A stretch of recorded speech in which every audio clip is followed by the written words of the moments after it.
नमो नमः। सुप्रभात मित्राणि, कैसे हैं आप सब? बहुत बहुत स्वागत है संहिता संस्कृतम में।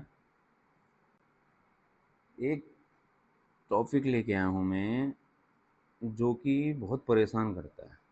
ठीक है, हम प्रत्यय पढ़ने जाते हैं तो कहीं तो कुछ और रूप बनता है, कहीं पठ का पठित्वा बन जाता है ना, पठितुम बन जाता है, और कहीं दातुम बन रहा है, यानी कि कहीं प्रक्ष प्रक्षति बन रहा है, कहीं भविष्यति बन रहा है, कहीं ह्री, यानी कि जो धातु होती है उसका रूप कैसे हमें चलाना है। एक सुना होगा आपने सेड धातु, ठीक, एक अनिट धातु, अनिट, ठीक, और एक होती है वेट। ये तीन प्रकार की धातु देखने को मिलती है, ध्यान से आपको करना है। सेड धातु जो होती है इसमें कई बार क्या होता है, जब हम प्रत्यय जोड़ते हैं या कोई और कार्य करते हैं तो इसमें क्या होता है, इसका मतलब सेट का मतलब इसमें इटागम होता है। क्या होता है? इटागम। ठीक है, इटागम सेट में, ठीक। सेट का मतलब स इट, सेट ऐसे ही तो बनेगा स इट, सेट को तोड़ेंगे तो स प्लस इट, यानी कि इट के साथ, इट का इस संज्ञा को लोप हो जाएगा और जो ई बचेगा सहित, ई के सहित। क्या अर्थ दे दिया? ई के सहित, ठीक है, ई के सहित, ई के सहित। सेट का मतलब ई के साथ। इनमें क्या होता है कि जैसे आपने देखा होगा पठ धातु है, परंतु हम इसका रूप बनाएंगे तो वहां पठित्वा, ठीक, पठितुम प्रत्यय का यूज करेंगे जब हम प्रयोग करें, पठितुम, पठितः, है ना। इसमें साधारण प्रक्रिया क्या हो रही है कि ई जो है आ रहा है, ई जुड़ रहा है। क्या जुड़ रहा है? ई जुड़ रहा है, ठीक है, ई जुड़ रहा है। और कई धातु हमें ऐसे मिल जाती हैं कि वहां पर हमें ई नहीं जुड़ता है, वहां पर सीधा सा रूप बन जाता है, ठीक है। जैसे गम में कत जोड़ दिया, गतः बन गया, ठीक। इसमें नहीं नहीं जुड़ रहा है। फिर ऐसे ही क्री में जोड़ दिया तो बन गया कृतः, तो ई नहीं जुड़ रहा। तो दिक्कत बच्चों को ये आ जाती है कि कहाँ तो ई जुड़ेगा, यानी कि कौन सी धातु सेट है, कौन सी अनिट है। और अनिट का मतलब क्या होता है? अनिट, ना इट, ना इट। इसका मतलब क्या हो गया? ना इट, इट नहीं है, ई का आगमन नहीं है, ई के बिना, ई के बिना, ये होगी अनिट, यानी कि इसमें ई का आगमन नहीं हो रहा है। जैसे अभी मैंने आपको बताया कृतः, आगतः, आदिष्ट, ठीक। तो उसमें क्या हो रहा है कि ई नहीं आ रहा है इनमें, और उसमें क्या हो रहा था, ई का अचानक आगमन हो जा रहा था। और तीसरी धातु जो हमने देखी वो देखी वेट। ये क्या होता है, इसमें दोनों ही चीजें आ जाती हैं, इट आ भी सकता है और नहीं भी आ सकता है, लगा भी सकते हैं, इट का आगमन भी कर सकते हैं और नहीं भी कर सकते हैं, तो वो बन जाएगी वेट धातु। सेट, अनिट, वेट, तीन धातु होगी, ठीक है। अब इन्हें पहचाने कैसे? देखिए, पहचानने के लिए अगर इसके मूल में जाओगे तो आप बहुत गहराई में चले जाओगे, है ना, क्योंकि मूल में तो इनकी मूल धातु देखनी पड़ती है सबसे ज्यादा। क्या है मूल धातु से?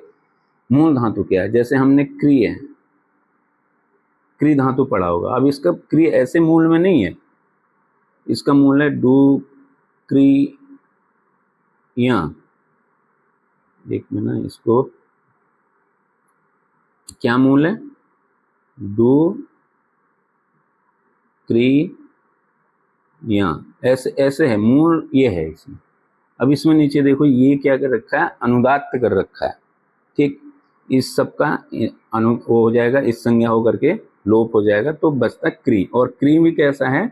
अनुदात्त क्री है, ऐसे वाला, नीचे से उदात अनुदात, सॉरी तीन भेद पड़े थे, अनुदात। और इसका सूत्र है एकाच। क्या है? एकाच, एकाच, अनुदातात, ऐसे करके सूत्र है। वो कहता है कि जिस धातु में एक अच हो, यानी कि स्वर एक ही हो, और वो मूल धातु कैसी हो, अनुदात्त हो। अब हर धातु में आप यहाँ तो नहीं जाओगे, ठीक है, कई बार और सूत्र लग के बहुत सारी प्रक्रिया हो जाती है, तो वहाँ कंफ्यूज हो जाते हैं, ठीक है। तो एकाच, एक अच वाली, एकाच मीन्स एक अच वाली जो धातु होगी वो क्या होगी, अनिट होगी, अनिट। अब इस क्रिय है एक आच में, क्योंकि ये अनुदात्त भी है और एक अच वाली, एक स्वर वाली भी है, इसमें एक ही स्वर है ना, री, बस एक ही स्वर तो है री, ठीक। तो बोले ये अनिट है। अब इसके रूप आप जब भी बनाओगे तो इसके रूप में जो प्रत्यय जब जोड़ोगे आप तो नहीं जुड़ेगा, कर्तुम बन जाएगा, कृतः बन जाएगा, कृतवान बन जाएगा, ठीक है। ऐसे बहुत सारे धातु हैं, पर इतने लंबे चौड़े गणित में आपको ना जा करके, क्योंकि मूल धातु का स्वरूप आपको देखने को भी नहीं मिलेगा इन किताबों में जो BMS की लगी हुई हैं, तो इनमें नहीं मिलेगा आपको, वो संस्कृत के व्याकरण ग्रंथों में ही पढ़ने को आपको मिलेगी। तो इससे के लिए मैंने आपके लिए काम किया है कि मैं ये बता रहा हूँ आपको कि आप देखो थोड़ा थोड़ा कैसे पहचान सकते हैं, ठीक है। सेठ धातु जो होगी, सेठ, ठीक है, इसमें क्या होगा, देखो जो भी आप रूप चलाओ, आपने पांचों लकार में रूप पढ़े हैं, लट लकार, लंग लकार, लिरिट, लोट और विधिलिंग। तो किसी भी धातु को आपको लेनी है तो सबसे पहले आपको क्या करना है, उसका लिरिट लकार का रूप देखना है। मैं आपको बता दे रहा हूं, जैसे भू, भू धातु है, इसका लिरिट लकार में जब हम रूप चलाएंगे तो बनेगा भविष्यति। क्या बन जाएगा, भविष्यति, ठीक है, ये बनेगा, ठीक। फिर दूसरी ले लो, हरि, हरण करना, हर में इसके रूप चलते हैं, तो इसमें क्या बन जाएगा, हरिष्यति, ठीक है, हरिष्यति। ऐसे और देखो, ये आप उतारते रहिएगा, ठीक है, जिससे कि आपका नोट से बन जाए। मैं आगे बढ़ रहा हूं। त्रिधातु, तीसरी त्रिधातु, इसका क्या रूप बन जाएगा, तरिष्यति, तैरना, ठीक है, तरिष्यति, ठीक है। चल धातु है, ये क्या हो गया, इसका क्या बन जाएगा, चलिष्यति, क्या बन जाएगा, चलिष्यति, ठीक। फिर गम धातु है, ये वेट धातु है, गमिष्यति, पर अंदाजा लगाने को बोल रहा हूं मैं, है ना, गमिष्यति बन जाएगा, ठीक। फिर है वद धातु, क्या बन जाएगा, वदिष्यति, लिख लीजिए पूरा, ती यहाँ आ जाएगा, वदिष्यति, ठीक है। उतारते रहिए आप, मैं आपको 10 धातु इधर की दे रहा हूँ, शेट की 10 अनिट दे रहा हूँ, तो ये आप उतारिएगा। फिर है हंस धातु, ले लिया आपने, हंस, तो क्या बन गया, हंसिष्यति, हंसिष्यति, ठीक। फिर आपने ले लिया रक्ष धातु, क्या बन जाएगा, रक्षिष्यति, लिरिट लकार में। याच धातु, मांगना, याचिष्यति, क्या बन जाएगा, याचिष्यति, ठीक है। फिर आगम धातु, आगम, तो क्या बन जाएगा, आगम का, आगमिष्यति। तो आप देख रहे हैं सब में क्या जुड़ रहा है, ई जुड़ रहा है। और जिस धातु के लिरिट लकार में आपको ई देखने को मिल जाए, कहने का इन शॉर्ट ये है कि वो शेड धातु आप मान के चलिए, हो ना हो आप मान के चलिए, जिस भी धातु को आप कर रहे हैं प्रत्यय में प्रयोग में ला रहे हैं, उससे पहले उसमें ई आगम होगा, ई जुड़ेगा या नहीं जुड़ेगा, इसके लिए उसका एक बार आप उसका भविष्य काल देखिए, अगर वहाँ ई आ रहा है तो इसका मतलब वो शेड धातु है, ईटागम होगा, ठीक है। ये 10 मैंने आपको सेड धातु बताई हैं।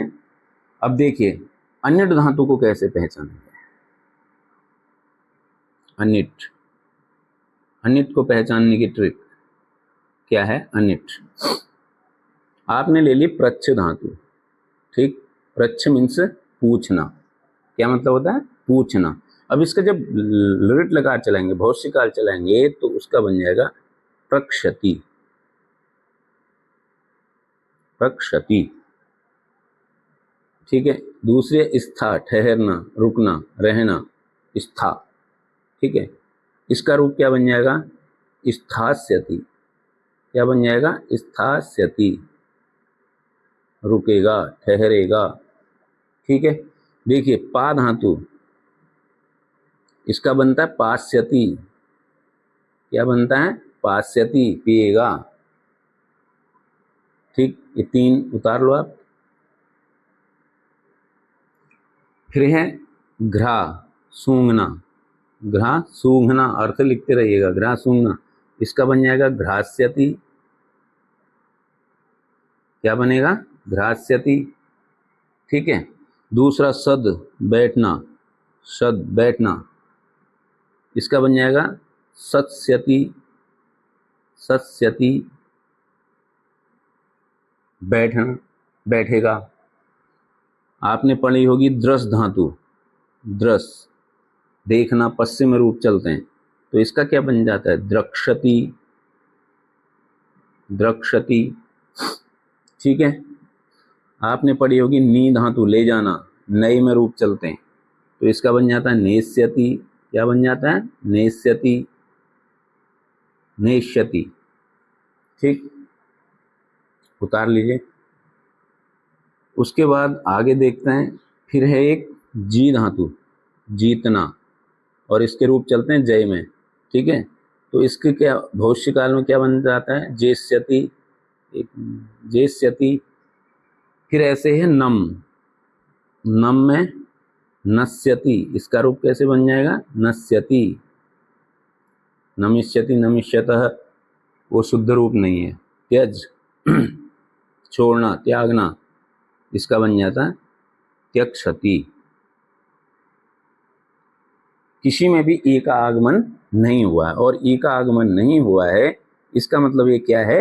अन्य धातु है। तो मोटा मोटा अनुमान ये लगा के चलेगा कि किसी भी धातु में ई जुड़ेगा या नहीं जुड़ेगा, इसके लिए आपको क्या करना है? ई जुड़ेगा या नहीं जुड़ेगा, आपको भविष्य काल देखना है। कौन सा काल देखना है? भविष्य काल। यदि भविष्य काल में ई आ रहा है, ई जुड़ रहा है, ठीक, तो वो सेठ धातु हो जाएगी, ठीक। अगर ई नहीं जुड़ रहा है तो वो अन्य धातु हो जाएगी 90% केस में, ठीक है, अनिट हो जाएगी। और जो दोनों में चल जाएगी तो वो वेट हो जाएगी। जिसके रूप दोनों में चल जाएंगे तो वो वेट हो जाएगी।